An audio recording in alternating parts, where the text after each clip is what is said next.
દોસ્તો, આપણે ઘણી વખત એવું સાંભળ્યું હશે કે લાંચ રૂશ્વત લેતા પહેલા વ્યક્તિ જે છે એ રંગે હાથે પકડાઈ ગયા. તો એકચ્યુઅલમાં આજે રંગે હાથે લાંચ રૂશ્વત લેતા કોઈ વ્યક્તિને પકડવા હોય ત્યારે શું કરવામાં આવે છે? તો જે વ્યક્તિને લાંચ રૂશ્વત આપવાની છે એ વ્યક્તિને જે નોટ આપવામાં આવે છે એ નોટની અંદર એક ખાસ પ્રકારનું કેમિકલ લગાવવામાં આવે છે દોસ્તો.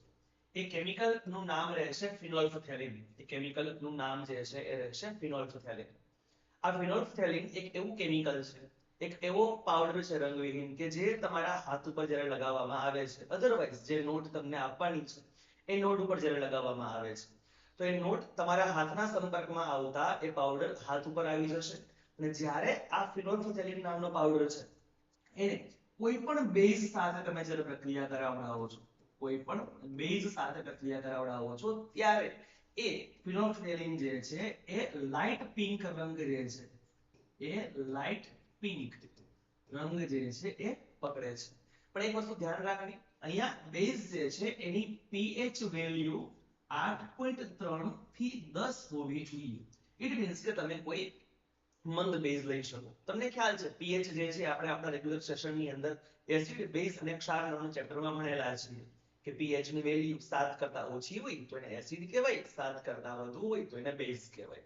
તો અહીંયા 8.3 થી 10 એટલે બહુ ઓછું બેઝ જે છે એ અહીંયા તમે NaOH એટલે કે સોડિયમ હાઇડ્રોક્સાઇડ, અધરવાઇઝ તમે KOH જે છે એ પણ લઈ શકતા હો છો. એટલે અહીંયા પોલીસ વિભાગ જે છે એ સામાન્ય બેઝની અંદર એ વ્યક્તિના હાથ જે છે એ બોળશે. જ્યારે એ હાથ બોળે છે ત્યારે લાઇટ પિંક રંગ જે છે એ આવી જતો હોય છે. તમે ઘણી વખત ફિલ્મોની અંદર એવું જોયું હશે કે ભાઈ બાજુમાં નોટ સરસ ગોઠવેલી હશે અને નોટની આજુબાજુની અંદર જે છે એ આવા સાબિતી માટે જે છે પિંક કલરની બોટલ મૂકવામાં આવેલી હોય છે.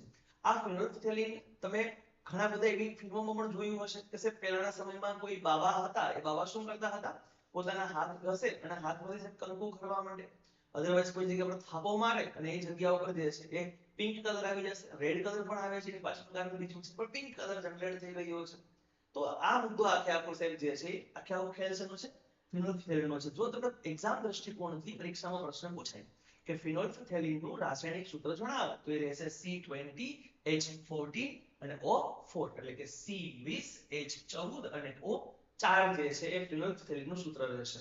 બીજી બાબત દોસ્તો, ફોરેન્સિક ટેસ્ટ જ્યારે કરવામાં આવે છે, હવે કોઈ જગ્યા ઉપરથી એવા કપડાઓ મળી આવે છે કે જે કપડા ઉપર લોહી જે છે એકદમ સુકાયેલી અવસ્થામાં છે, અથવા તો કોઈ એવી જગ્યા કે જ્યાં તમારે લોહીના ટીપા શોધવા છે કે ભાઈ લોહી જે છે એ પ્રોપર ત્યાં લોહી જ હતું કે નહીં, તો એના ઉપર ફિનોલ્ફથેલિન જે છે એનું દ્રાવણ અથવા તો પાવડર છંટકાવ કરવામાં આવે છે, જેના કારણે તમે ત્યાં જોઈ શકો છો કે ભાઈ લોહી છે કે નહીં. તો એ અહીંયા આખેનું કેપ્ચર થઈ જશે.